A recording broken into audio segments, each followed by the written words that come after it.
In the name of God, Father, Son, and Holy Spirit. Amen. The teachings of Jesus are so very, very inconvenient. Well, here we are as Christians, and Christians often fall into the trap of wanting to keep their rules and regulations, their doctrines, as more important than loving our neighbours. And sometimes we want to maintain our privileged position in community more than we want to be servants to all. And in that context, we are confronted with this terribly inconvenient teaching of Jesus, the parable of the wedding banquet. Luke uses as a literary device interruptions on the journey. So he'll have Jesus going somewhere, so we've got the intent that Jesus is going to a house of the leader of the Pharisees to have a meal on the Sabbath. And then that journey is interrupted by a man, we are told, with dropsy, who he cures. And now whenever Luke interrupts the journey of Jesus going somewhere, it is to put the forthcoming parable into a context. It's to give us a way of understanding and reading what we are about to encounter.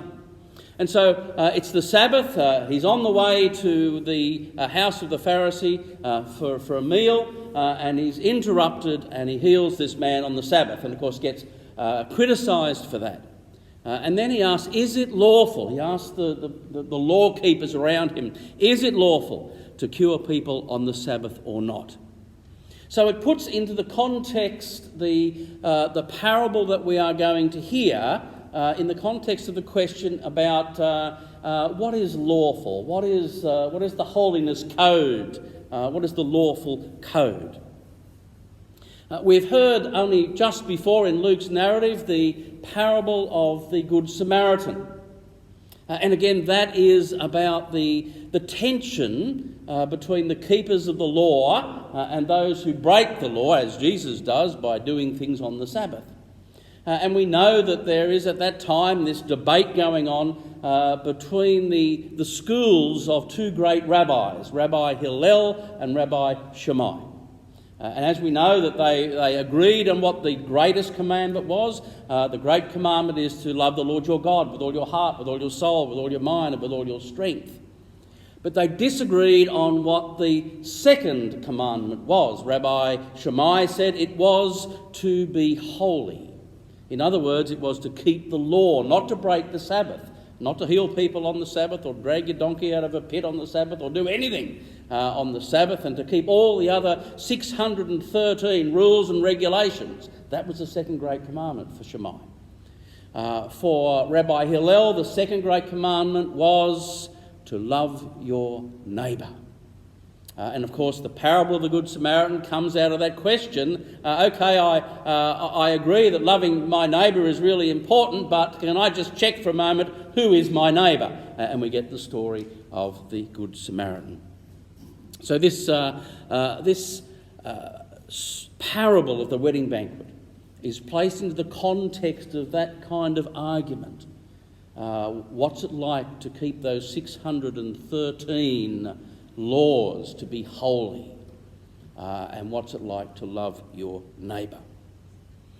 Well, into a contemporary context comes the parable of the wedding banquet. And the contemporary context that we are in at the moment, this is why the teachings of Jesus are so terribly inconvenient for Christians. We have Christians at the moment promoting the Religious Freedom Bill. It was released through the week, or the draft was released through the week by the Attorney General, in a response, really, to conservative Christians saying, we feel persecuted, we need protection, we need some laws, some rules and regulations to protect us. And it is into this particular context comes the teachings of Jesus, the terribly inconvenient teachings of Jesus for Christians. So Jesus observes when he gets, eventually, we know we're now in the context of of the debate going on between the law and loving your neighbour. He gets to this banquet, this dinner in the Pharisee's house, and we are told when he notices how the guests choose the places of honour. So Jesus is sitting there and he's watching people arrive, and there's a strict hierarchy of where you sit at the table. I guess we still had the same thing at formal dinners and wedding banquets, don't we? The bride and groom and wedding party are up the top of the top table. If you went to an old-fashioned university, you would have sat, or probably not sat, at the top table. And then there's a decreasing importance as you get further and further away from the bride and groom, isn't it? When I get invited to wedding receptions, I normally get sat next to the old uncle that no one wants to sit next to. Because they'll think I'll be kind to him and keep him in order when he starts drinking too much and so forth. And perhaps if he's sat next to the vicar, then he mightn't tell sort of rude jokes and all those kind of things. Normally doesn't work, I'd have to say. But anyway. So we know that when I'll see it at clergy gatherings, the bishop will be sitting somewhere and they'll be jockeying positions to sort of get at the bishop's table so they can say something impressive. It's the way we human beings work. So Jesus notices that these people are jockeying for positions of privilege. And then he tells this story, this parable, and says, when you are invited by someone to a wedding banquet, do not go and sit down at the place of honour. So everybody's just been doing that. Now he starts telling a story, telling them not to do it. But rather go and take the lowest place, lest someone more important than you comes and you get chucked out of your position and you feel shame. We're in the middle of a very shame-honour-oriented culture that this story is going into. And Luke uses two words over and over and over again in this story. One's a word that we translate as invite or called or chosen. They're all the same word. And one meaning honour or glory, and he dances these words around one to the other. I remember when I was a kid and Mum would say, we're going somewhere, the first thing my sister and I would yell out, bags the front seat. Did that happen in your families? Yes. And that's exactly what this particular sentence means. When he noticed that the guest yelled out, the word means, for the place of honour. They're basically doing exactly that. They're getting to the banquet and they're saying, bags the front seat. That they want the front seat. And that is precisely what Christians are doing with this Religious Freedoms Bill. That's precisely what they're doing. They're all yelling out, bags the front seat. They're all yelling out, we want to maintain a position of privilege. We don't want to be subject to the anti-discrimination laws. We want special privilege. We want to live in a civic universe that is greater than other people who might live in a slightly different civic universe. And the minute that every human being doesn't live in the same civic universe is the minute that human rights are being abused. Here we are as Christians in our nation today saying, bags the front seat. We want to live in a position of privilege. And into that context comes these terribly inconvenient teachings of Jesus saying, don't do that. If you want to be a follower of mine, if you want to call yourselves a Christian, don't do that. And he tells this story of the wedding banquet and says, don't take the best seat. Go and sit in the lowest place. And then what might happen is that the host will come and say, friend, come up higher, and you will be honoured in the midst of the gathering. Christians are crying out at the moment and saying, we feel marginalised. We feel that we're in some way being disadvantaged. And I think we are, in some ways, being marginalised and disadvantaged. But it's not because of multiculturalism or a multi-faith society. It's because we have abandoned the teachings of Jesus.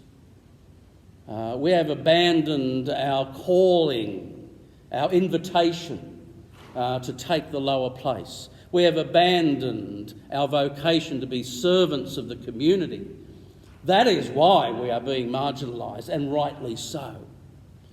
We as a church have abused our position of privilege. We as a church have abused the vulnerable. We as a church have abused little children. No wonder we have lost our place in the community, and rightly so.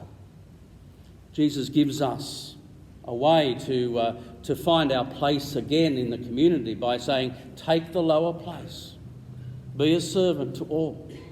And what will happen when you are seen to be not standing up for your own privilege and your own rights, but for the privilege and rights of others, that you will once again be asked to take your place in the community as servant leaders, not as seekers of privilege and status and rank.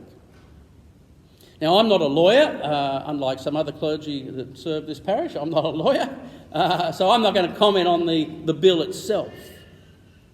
But I'm against the bill because I believe it contradicts the inconvenient teachings of Jesus, which tells us not to bags the front seat, but to be a servant people.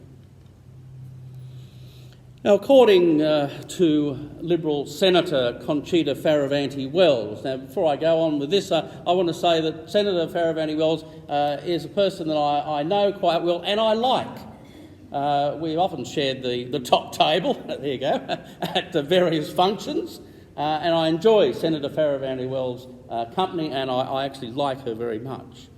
But I do disagree with her on this point. Senator Fierravanti-Wells says, quiet Australians of family and faith, that's the spin bit of that because that gets mentioned over it, so it's quiet Australians of family and faith, voted for us thinking that the Prime Minister, who had overtly demonstrated his religious faith during the election campaign, would be in a position to protect religious freedom. So what she is saying, we have a Christian Prime Minister, and Christians have every reasonable expectation that he will protect religious freedoms. As a Christian, I would have every reasonable expectation that a Christian Prime Minister would follow the teachings of Jesus and say, OK, Christians, let's take the lower place.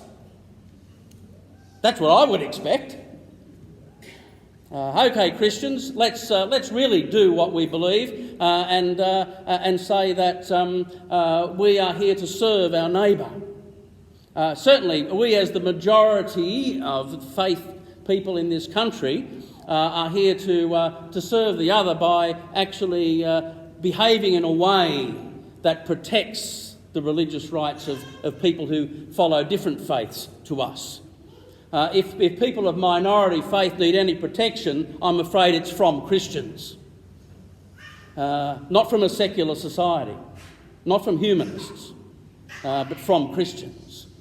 And so if we have any expectation of our Christian Prime Minister, it should be to show some Christian leadership and step back and take the lower place and say, this is who we want to be as Christians in this place. It is, then, a shameful disgrace that these same quiet Australians of family and faith have absolutely no expectation of a Christian Prime Minister or a Christian Minister for border protection and whatever else it is, that they would show compassion and human dignity to a little Sri Lankan family from a little Western Queensland town called Biloela. There seems to be no Christian expectation that we will treat these people with any human dignity. No wonder No wonder Christians are being marginalised in the mind of the wider community. And if that's the case, so should we be. The senator said that she was concerned that if she quoted the Bible in this country we live in at the moment, that she might be in trouble. I really do wish she would quote the Bible. There's lots of Bible verses I wish she would quote. Here's one from Deuteronomy. Cursed is he who withholds justice from the foreigner, from the fatherless, or the widow. There's a Bible verse you can quote. And yet, over 12 months ago, at 5 o'clock in the morning, this family, who are living happily in a community, working in a job that nobody else wanted to do in a meatworks in a remote town, at 5 o'clock in the morning they were drug out of their home. Children separated from their parents, put in separate vans, flown to a detention centre in Melbourne, where the children have been denied basic human rights, where the little ones' teeth were falling out because of just simply lack of vitamin D, which is lack of sunshine, not allowed out to play in the sunshine, where advocates tried to hold a 4th birthday party, but the guards wouldn't let them bring in a cake for this little girl. And the other night, the drug out of the detention centre, forced onto a plane and flown to Darwin, and only landed in Darwin because a judge said, you can't leave the country until we've got time to think about this. I would encourage you on our Facebook page, the parish Facebook page we've shared through the Project program on Channel 10, some footage of what was going on that plane. It's very disturbing. I mean, I encourage you to watch it, but it's very disturbing. I'll give you a trigger warning on that. I found it incredibly disturbing. This mother, Priya, screaming for her children who are being sort of dragged away and treated roughly. I would have every expectation, not just as a Christian, but as a human being, that we did not treat people like that. Jesus goes on to say, when you give a luncheon or a dinner, do not invite your friends or your brothers or your relatives or rich neighbours, in case they may repay you in return. But when you give a banquet, invite the poor and the crippled and the lame and the blind, and you will be blessed.